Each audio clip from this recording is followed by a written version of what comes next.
I learned a couple things last night. One is that there are a number of people who didn't know what filters are, who are probably going to start using them now. Another thing was that adults are just as caught up in some of these social media trends as our teenagers are. But it was a good discussion. It was productive, for me anyway. I don't know about you. But we have a few with us who were not with us last night, so we'll do a quick review to what we're talking about. So those of you who were with us, just kind of bear with me. But all of these things kind of build on each other, and so I want to make sure to take a moment to review. We're doing something a little bit different than what I have seen as kind of your typical social media discussion, and that is that there's a lot of good material out there and a lot of good discussions about here's some of the practical things that maybe you as parents need to know. Here's some apps that you need to know. Here's some guidance for limiting screen time and things like that. And all those are good things. And I would encourage you to look up some of that material. But we're approaching this from the standpoint of just trying to gain an understanding about the influence of social media and technology, the impact on our world in terms of the level of anxiety and the level of depression and the stress that people are under, and how that is shaping and influencing and impacting our culture. Because for us to know what we ought to do in response to it, right, we've got to understand what is going on. And that's what we're attempting to do, is just try to get a grasp on how social media and technology and the issues of mental health are pervasive in our society and what is happening. So we looked at last night how social media and technology can distort reality. And there are 3 passages of Scripture in the New Testament, in the English Standard Version, that use the word real. So we're just sort of using that as our outline. We're talking about reality and how social media and technology impact the way that we view, the way that we see, the way that we understand our reality. And so last night in Acts chapter 12, in verse 9, we noted where Peter is in prison and an angel comes to deliver him from his imprisonment.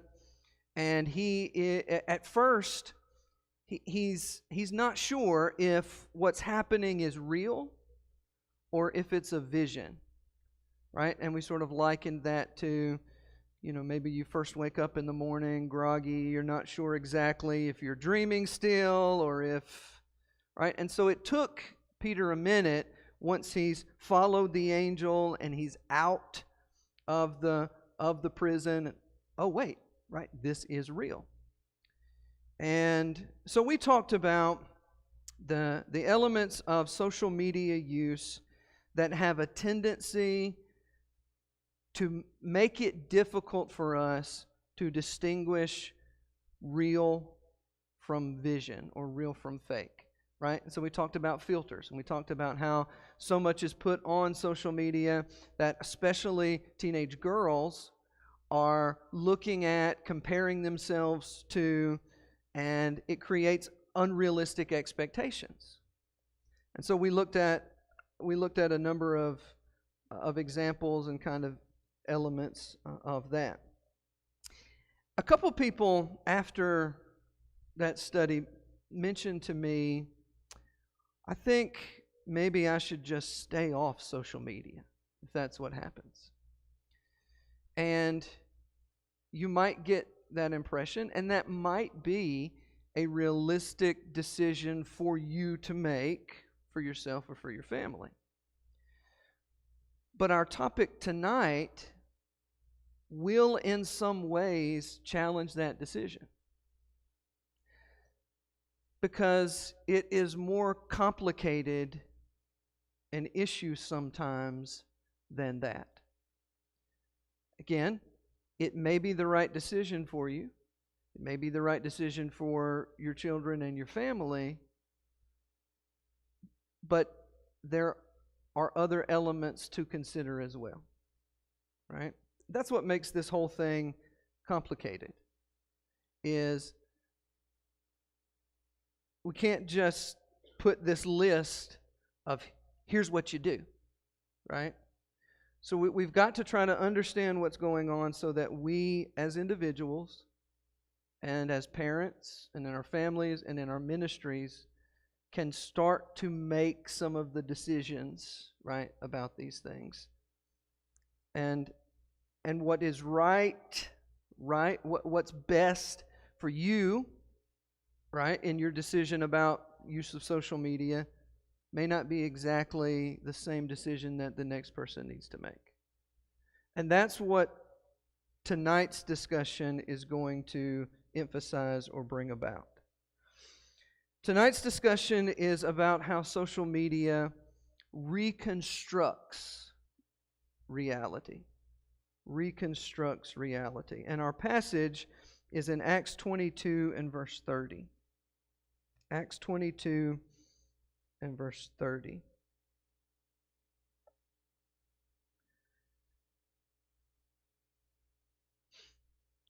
Now, we're not taking these passages out of context, but I readily acknowledge that we're not studying the passage, right? We're just sort of getting an illustration or an idea about the use of the term real, and then we're sort of using that as a jumping point to what we are talking about.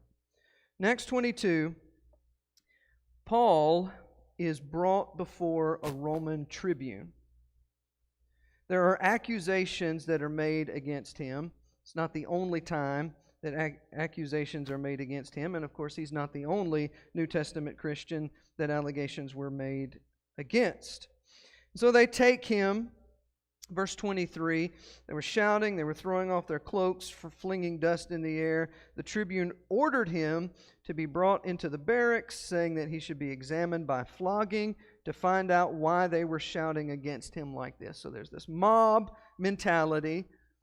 Hey, that does kind of relate to some of the things we mentioned last night, Twitter mobs and things like that.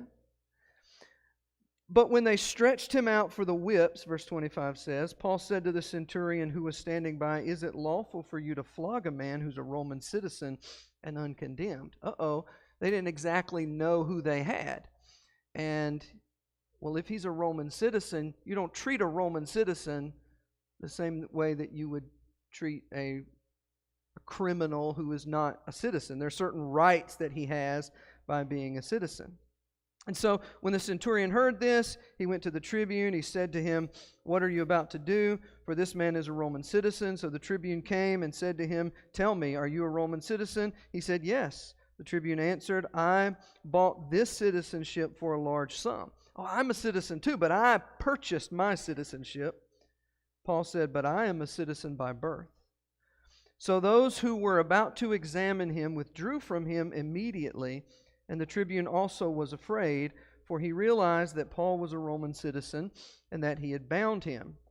But on the next day, desiring to know, here's our word, the real reason why he was being accused by the Jews, he unbound him and commanded the chief priests and all the council to meet, and he brought Paul down and set him before them. All right, so our example for the night is the use of the word real here. And here the word real, right? Here is a man who wants to know the real reason. He wants to get to the heart of this matter, of what's going on. Because there's all kinds of reasons why this mob could be shouting and screaming and coming at this guy. And even in what they say, I mean, we know how it works with the mobs, right? On social media, the Twitter mobs, right? We know how it works. There's all these allegations that are made. People are all emotional. I want to know the real reason behind what's going on. So the word translated real here in the King James, it says the certainty whereof he was. It means safe, it means sure. Thayer says it means that which can be relied on. That which can be relied on.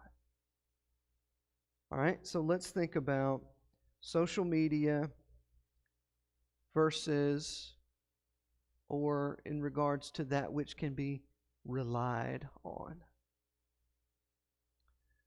So, again, it relates to last night in the sense that there's these unrealistic expectations because you can't rely necessarily upon what you're seeing.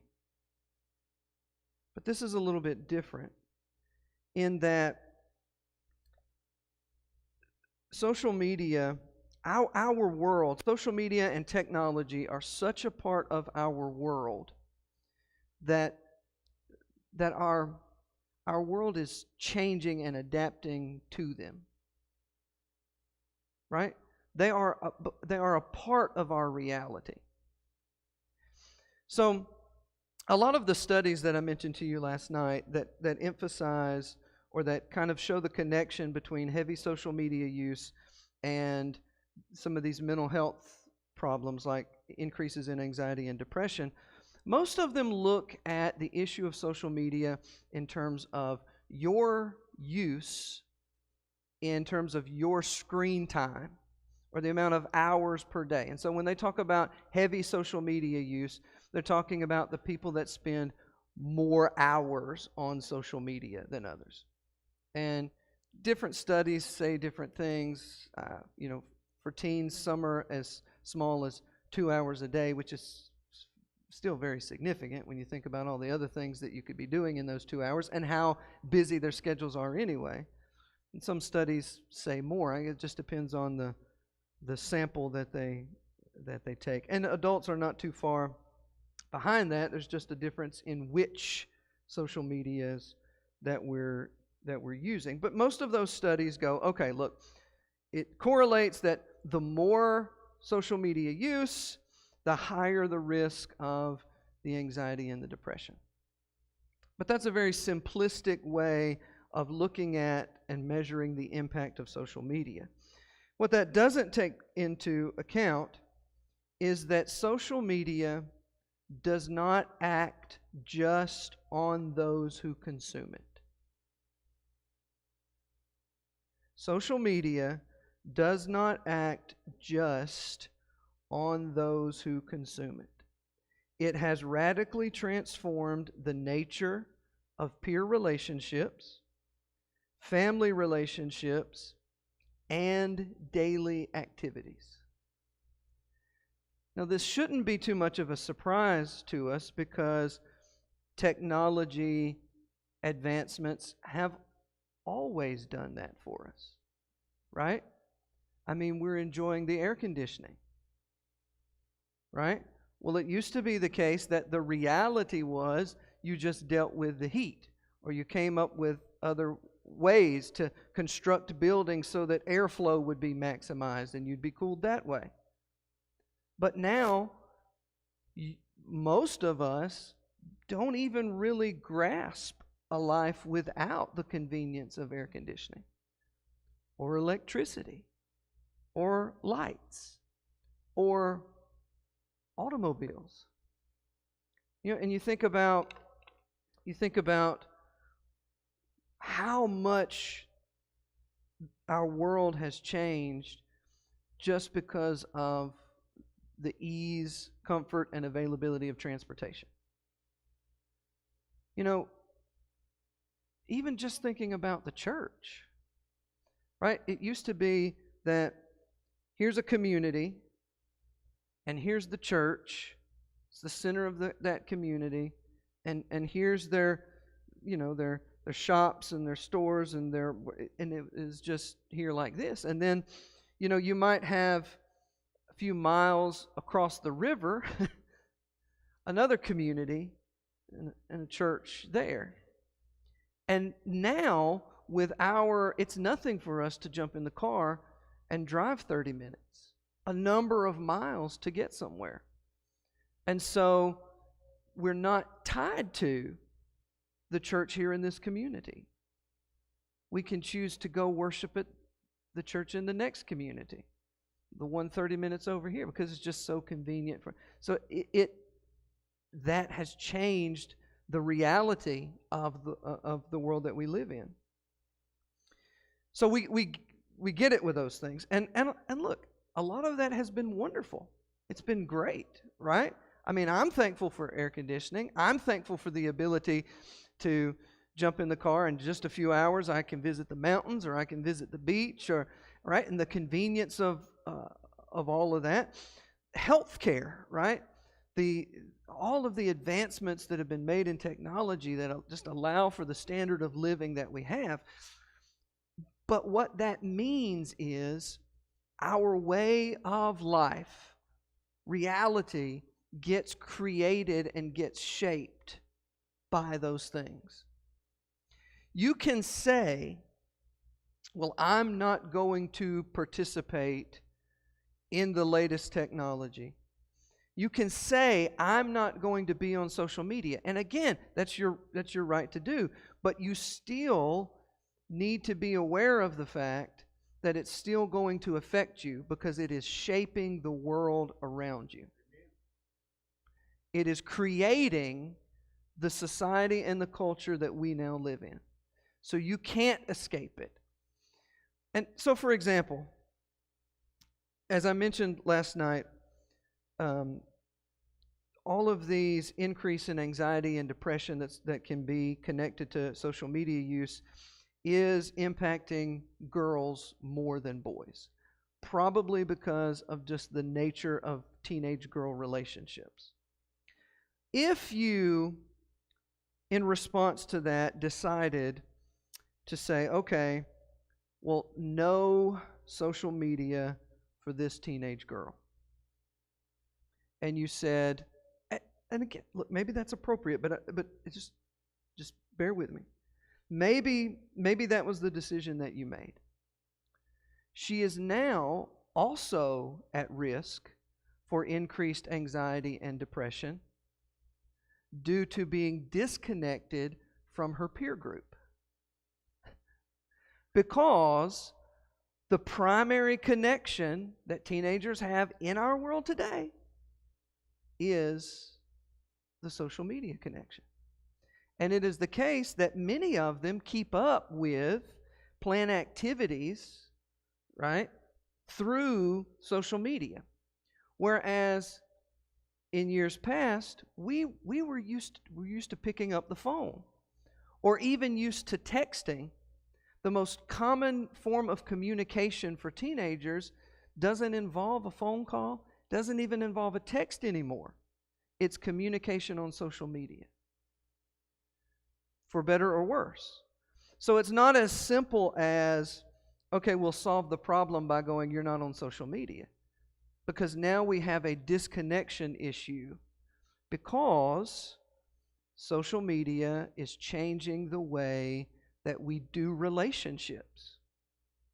It's changing the way that we work, right? There were, and the pandemic exacerbated this, but only because we had the technology in place. How many people who had gone to the office all the time, all of a sudden now were working from home more than they ever were in the office? Right? And then how many companies downsized the buildings and office space that they rented and had, because this is a waste of money if everybody can do this at home?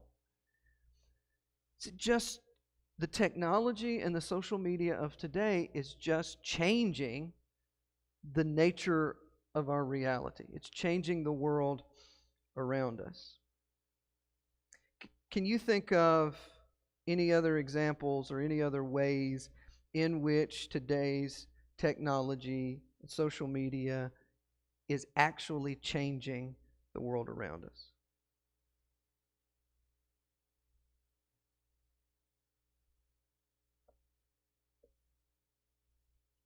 I mean, you see someone that got a phone in their hand, that is on, like, the Facebook, and if you look at one thing, then it continues to pop up on your feed on your Facebook. So it's like they're watching, keep up with what you're doing. Yeah. So I mean, we're not alone.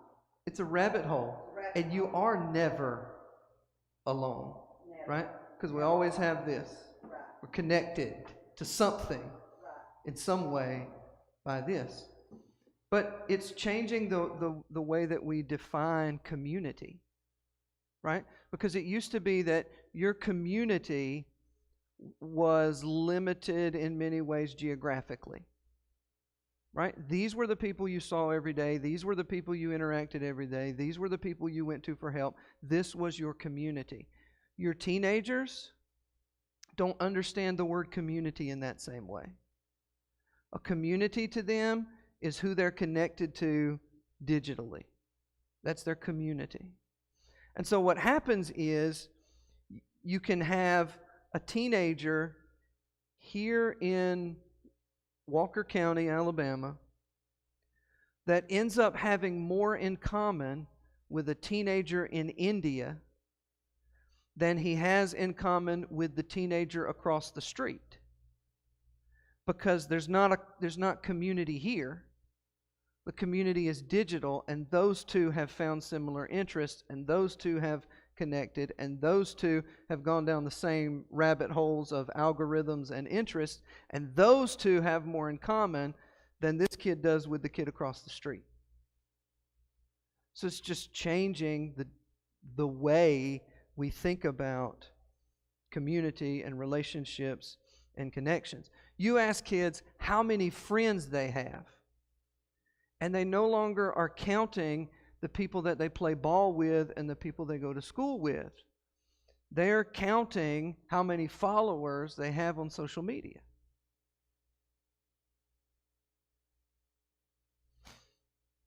And they're not the same friends you have because you're on Facebook and they're not on Facebook anymore.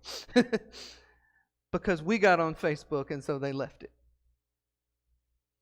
All right, so here's part of the problem. Here's what really, I'll make this personal tonight because apparently I stepped on some other people's toes and got in trouble for that. So I'll make it personal tonight. Here's where I really struggle and have a problem.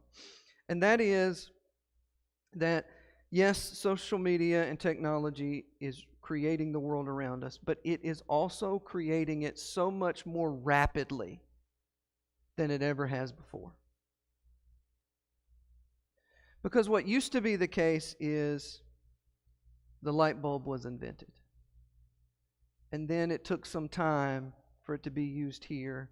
Then it took some time for it to spread and be used here. And then you had to put the infrastructure in place to generate the power to everybody. And it just took some time, right, for the world to change. This stuff is instant, and it's instant everywhere. It's yeah.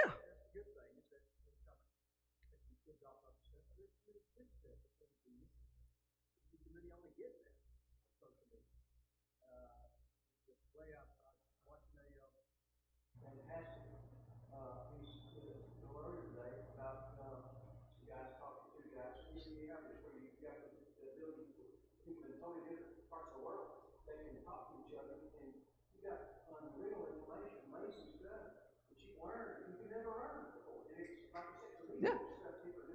And you got parts of the world that you can't physically get into as easily that you can get information into so easily. And that's why what is more distressing to me is how quickly, how rapidly changes. In fact, we're going to talk Wednesday night, we're going to talk about generational differences in the use of social media. And one of the things that's interesting is those people who study generations, it's kind of subjective, but they'd go, this 20-year period marks this generation, and this 20-year period marks this generation. And, well, those people who study generations now are scratching their heads going, how do we categorize generations in the years going forward?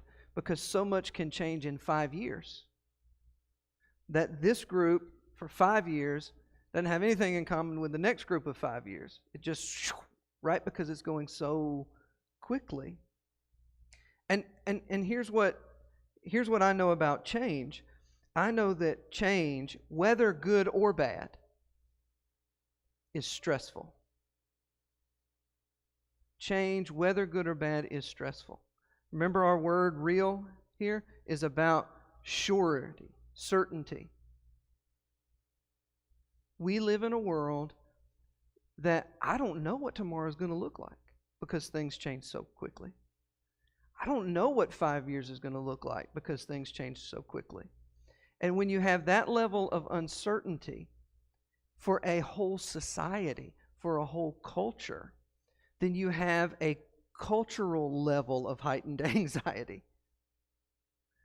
We're not sure about, we don't have, we're not sure about our shared, the way we understand our shared history anymore. We're not sure about what our common beliefs are anymore. We're not there's nothing that we seem to be sure about, because it just changes so rapidly, and change is stressful. And so as I think about parenting my kids, I think about Psalm 127 and verse 4.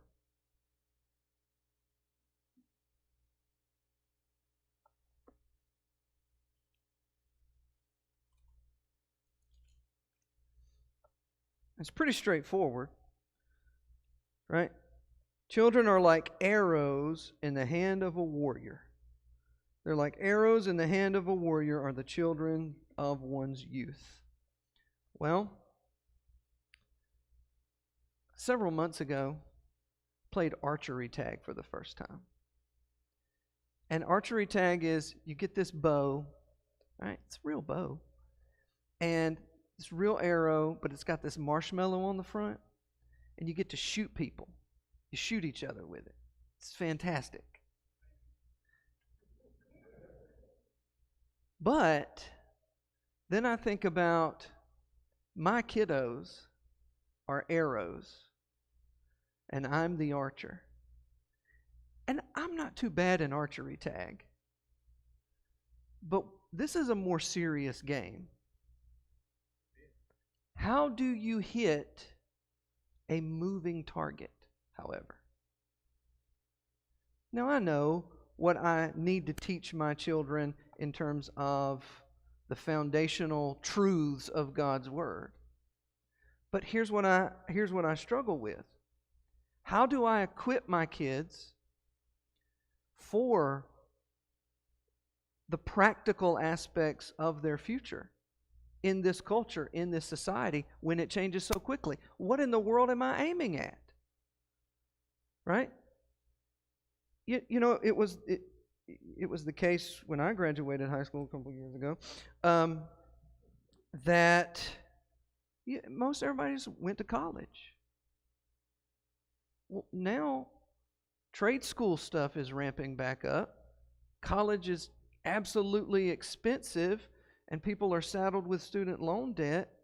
So should I be thinking about pointing my kids in the direction of college or not? I have no idea what 5 years is going to look like, 10 years, 20 years from now. So it's not just that social media and technology are changing our world and I have questions about what that reality will look like. It's that it's changing so quickly that I can't hit a moving target. Ephesians 6 and verse 4, and here's the other thing in connection to this idea of reality needs to be sure, it needs to be certain, is my admonition from Paul in Ephesians 6 and verse 4 is to bring up my children in the nurture and admonition of the Lord. We could talk about the nurture and admonition of the Lord, but I think that's pretty much a given for this group. The thing that catches my eye is bring them up, which means to rear them to maturity, which is the idea of equipping them, right, for their lives of maturity. Like, my job as a parent is not to protect my kids from the world. It is to prepare them to navigate it. Because that's what grown-ups do. That's what mature people do. They go out into the world and they make decisions and they make choices and they navigate life. And my job is to equip my children with the tools to be mature and to navigate life. But my inclination, because I look at the instability in the world and the chaos, my inclination is just to protect them, just hide them away from it all, right? But then they will turn 18, 19, 25 now, get out of the house, and have no idea how to navigate the world. And I can go, okay, no cell phone and no social media till you're 35. But then this is what the world looks like. And then you're not ready to navigate it at 35. So, right? So it's this is a whole new challenge for us. And why we're having this discussion and thinking through some of these things is because I don't think we're ready to say here's what we need to do to address it, because I don't think we've talked about these dynamics of it enough to sort through it. So these are my struggles. One of the other things, who knows what FOMO is?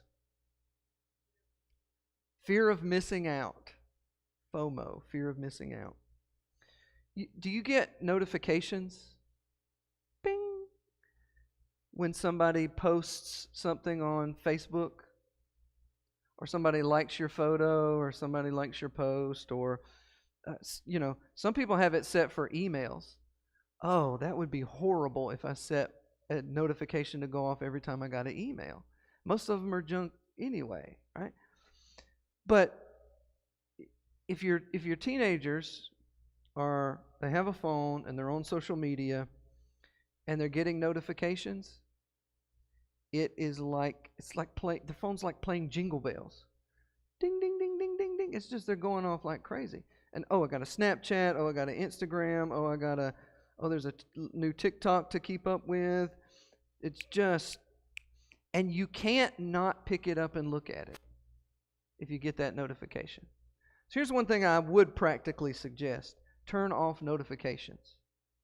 Turn them off. And that way you have to be intentional about going and looking, right? Because what happens is you've got to look. And so there builds this fear of missing out. And so you constantly gotta check it, because you don't want to miss anything. What's going on in the world? What's happening, especially if your relationships, right, with your peers are primarily through this. You don't want to miss out on the next big thing. You don't want to show up at school the next day and they're all talking about that TikTok video and you didn't see it, because then you're left out. So there's this fear of missing out. And we're bombarded then with information. Bombarded with it.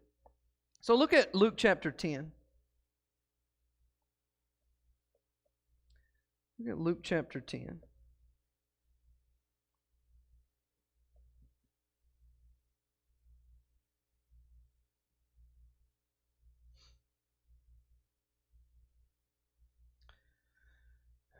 verse 38 through 42. As they went their way, Jesus entered a village, and a woman named Martha welcomed him into her house.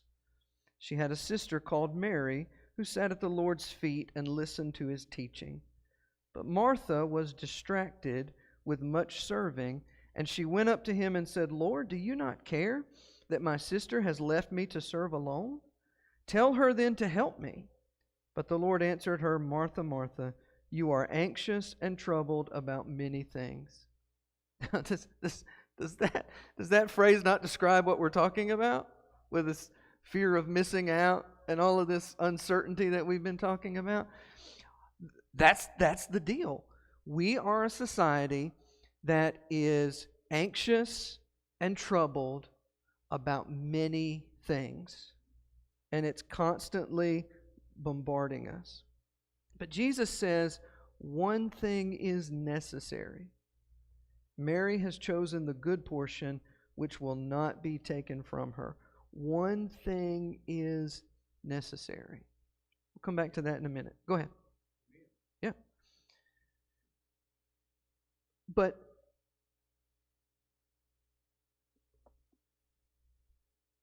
if you spend hour upon hour upon hour going down that rabbit hole, right? And there's so much information bombarding us. And let's be honest, we as adults, when we get home in the evening, we may be flipping through this. We may be turning on, see, there's this whole other thing we haven't talked about, which is the ability to stream entertainment instantly. Pick what you want. Binge watch a whole show. You don't have to wait for the next episode to come out next week. And that's a part of this. There's information and entertainment and all this stuff on demand. It's easy for us to be in the situation of Martha, being distracted, right? And anxious and troubled about many things, because there are many things coming at us all the time. So I want you to notice three things, right? Three things that do describe this problem. One is anxious, right? Troubled, the word is disturbed about many things. I can't think of a much better word to describe the way you feel sometimes when you see some of this stuff. Disturbed. Stressed and irritable. Stressed and irritable. Did you notice what happened in verse 40? Martha's distracted. She goes to Jesus, the Lord, the King of Kings, as the kids are going to learn about Wednesday night. And she says to him, "Lord, don't you care that my sister has left me to serve alone?" And then she tells him, she commands the King of Kings, "Tell my sister to do this." You're going to tell Jesus what to do? But that's exactly what you do when you get stressed out and irritable.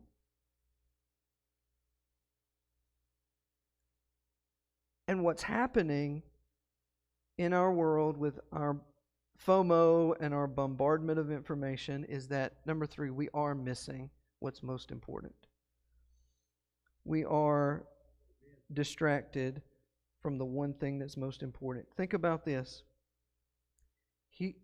Think about if Jesus showed up to your house and Jesus was sitting in your living room teaching. Now, I don't know about you, but I read my New Testament and Jesus is the master teacher. And I have tons of questions that I would love to ask Jesus.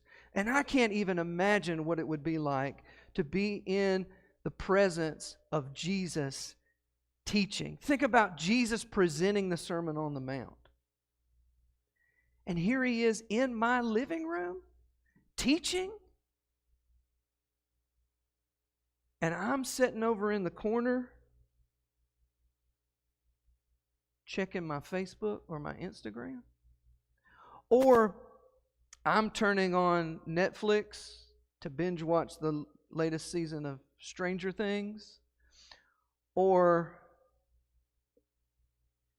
even I'm in the kitchen cooking. Look, he can turn water into wine. He can feed 5,000 with loaves and fishes. I think I'll sit down and listen to what the master teacher has to say. But we are Martha. That's the world that we live in. And that's why we're anxious, and that's why we're stressed, and that's why we're irritable, because that's the thing. Very quickly, we also use social media and technology as a security blanket.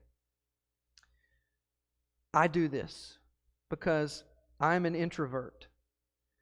Social interaction wears me out if it's not in small doses. I need moments by myself to re-energize. And so, if I am forced to do social interaction repeatedly, you might see me sitting over at a table scrolling through Facebook because I'm just trying to disconnect from the in-person social interaction. The problem, however, is that especially when your teenagers start doing that, they don't get the social cues and interactions that they're supposed to be getting in teenage development. And then they become adults and they get jobs where you have to communicate with people in person. More so on technology, but you still have in-person interactions because now you're dealing with other generations too, and they don't have social skills. Don't know how to interact. Haven't learned those things because the thing about, and it increases anxiety. Because the whole thing about dealing with anxiety is for you to face it. If you use techniques to deal with anxiety that allow you to avoid it, yeah, it helps you feel better in the moment, but it doesn't actually help you learn coping skills to deal with the things that made you anxious. So if you have a fear of public speaking, the only way for you to deal with that fear is not to avoid public speaking, because you'll always have that fear if you avoid public speaking, but is for you to figure out what level can I step into that's a little out of my comfort zone, but I'm willing to stretch to. And then the next thing you know, okay, I did a 5-minute Devo. Okay, I made it through. Now I can do a 10. Then I can do a 15. Then I can do a 20. Then I can do a 30. And the next thing you know, you're like me and you won't shut up. But that's how you deal with anxiety. But what this does as a security blanket, in fact, Indian Creek Youth Camp has a policy against cell phones.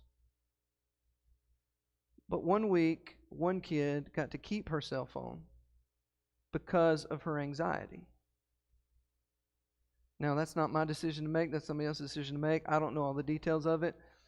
But I scratch my head and go, it's not good that girl's security blanket to deal with her anxiety is to have her phone, because that is not confronting anxiety.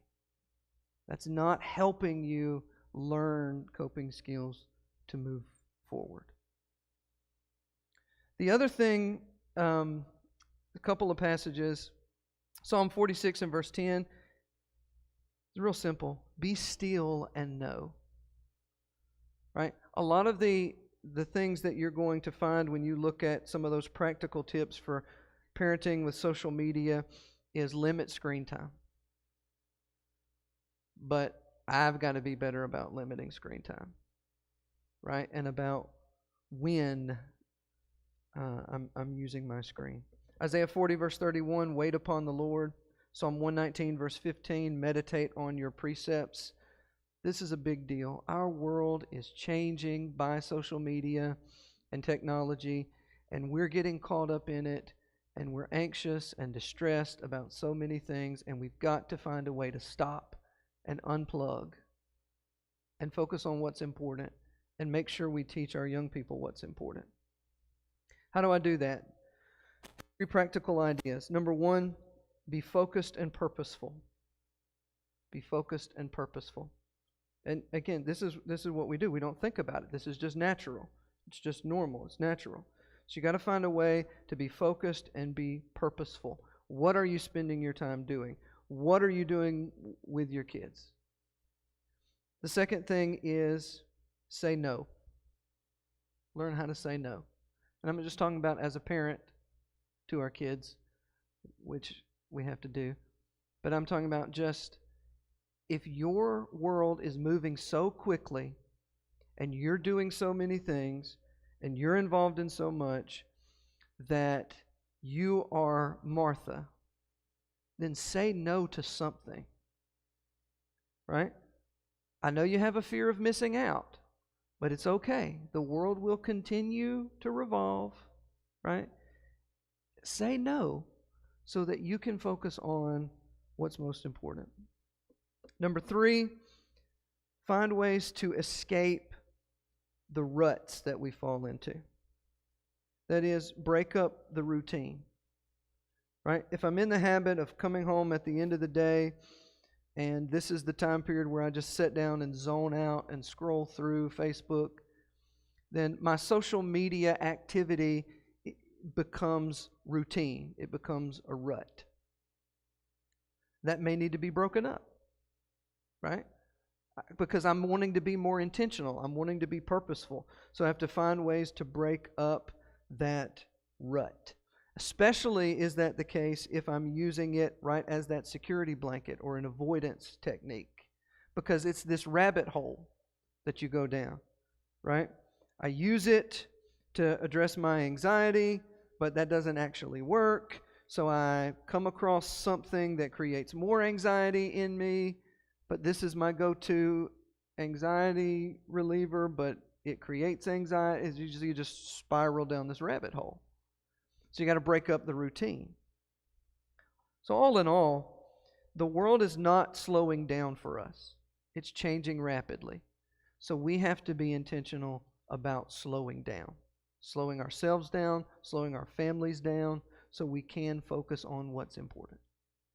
Slowing the church down sometimes, right? Because we get caught up in all of these activities that we want our young people to do, and we can fall right into the fear of missing out. We got to have all these things going on. What we need to do is sit at the feet of Jesus more, right? So, any comments, questions, anything to add? Tomorrow night, our verse is 1 Corinthians chapter 8, verses 4 and verse 7. Verse 4 and verse 7. And that'll be a really fun discussion because we ask the question of, are there multiple realities? Are there multiple realities? Are we going down different rabbit holes? So, thank you for your attention. The kiddos will be back in here shortly.